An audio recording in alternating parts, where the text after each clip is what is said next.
আওয়ামী লীগের রাজনীতি করার কোনো অধিকার মেজর হাফিজ বলেছেন।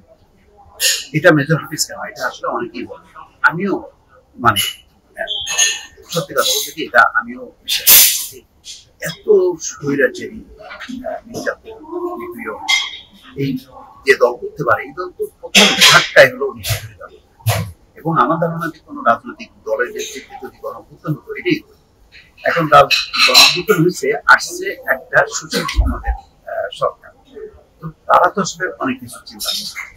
এখন আমি আসলে একটু চিন্তা করি যে আওয়ামী লীগের দলের অপরাধ নাকি ব্যক্তিগত। আমি মনে করি ব্যক্তিগত। এখন আওয়ামী লীগের আপনি সেই ব্যক্তিগত 1,00,000 দেন তাদের অপরাধের জন্য শাস্তি, কিন্তু দল দল একটা আদর্শ নীতির উপর গড়ে ওঠে। এই দলের সঙ্গে আছে স্বাধীনতা, এই দলের তো যারা দুর্নীতি করেনি, লুটপাট করেনি, আপনি তো তাদের অধিকার বন্ধ করতে পারেন। তারা কি অপরাধ করছে? বরং তারা যদি স্টেপ নেয় শেখ হাসিনার বিরুদ্ধে, লুটেরাদের বিরুদ্ধে, ওয়েলকাম করতে হবে।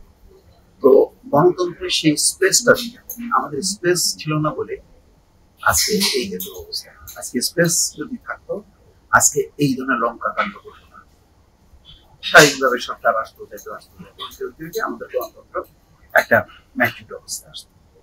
তো কোনো কিছুই রুদ্ধ করা উচিত না। মেজর হাফিজ যেটা বলেছেন সেটা প্রেস ক্লাবে একটা অনুষ্ঠানে, আমি মনে করি যে এটা খুব আবেগের মানে বশবর্তী হয়ে বিপুল সংখ্যক মানুষ এই সমস্ত আসলে ঘটনাগুলো আনলে তখন মনটা একেবারে মানে ভিতর থেকে মনে হয় যে সারা একদম ধ্বংস করে শেষ করে এইটা মনে হয়। কিন্তু আপনি একটু ঠান্ডা মাথায় চিন্তা করেন, ধীরে ধীরে চিন্তা করেন রাজনীতির আগামী 5 বছর 20 বছর অন্যান্য গণতান্ত্রিক রাষ্ট্রের ইতিহাসগুলো আপনি পর্যবেক্ষণ করেন না, তখন কিন্তু আপনাকে রাষ্ট্রতন্ত্র আবেগটাকে সামলাইতে হবে, সামলায় আপনাকে সঠিক সিদ্ধান্ত নিতে হবে। কেননা আপনি যদি একটা ভুল সিদ্ধান্ত নেন, এই ভুল সিদ্ধান্ত খেসারত দিতে হবে।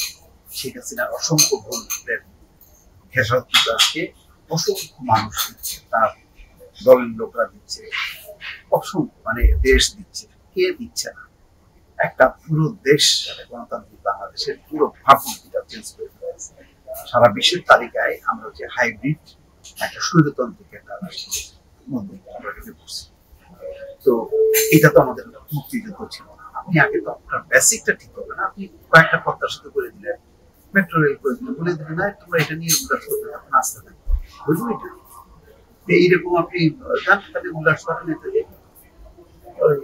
সৌদি আরব, মধ্যপ্রাচ্যের লোক উল্লাস করে, তারা তাদের গণতান্ত্রিক অধিকার আছে, তারা হ্যাঁ তাদের স্বাচ্ছন্দ্য আছে, মুখ বুঝে তারা, আপনার তো তাও নাই। আপনি তো এমন তো না যে আমি মুখ বুঝে থাকবো, আপনি আমার খাওয়া করার নিষেধ করবেন, সেটাও তো আপনি দিচ্ছেন না। পেটে দিলে তো পিঠের সঙ্গে, আপনি পেটে দিয়ারও আপনার কোনো তার মধ্যে আপনি আপনার গণতন্ত্র দেবেন।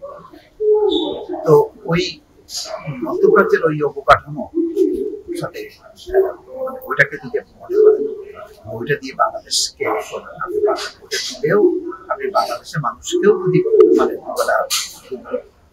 ভর পেটে রাখতেন, সবার অন্তত কাজের অধিকার, তারপর তারা স্বাচ্ছন্দ্য, নিরাপত্তা এটাকে নিশ্চিত করতে পারতেন, তাও একটা কথা আপনি বাড়বেন।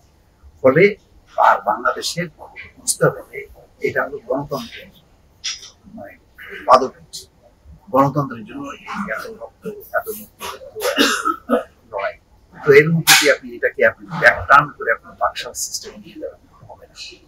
সুতরাং আওয়ামী লীগকে স্পেস দিতে হবে, তাদের ভুল শুদ্ধ করে তারা আসুক, আস্তে আস্তে ধীরে ধীরে আসুক, কম্পিটিশন করে। দেখেন আওয়ামী লীগের রাজনীতি সত্য মানে সত্য নাকি মিথ্যা, সেটাও প্রমাণ হোক।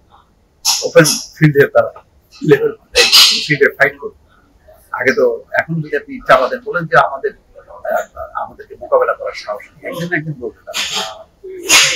এখন এখন যদি আপনি স্পেসটা দিয়ে দেন, তাহলে আর সেই ভালো থাকবে।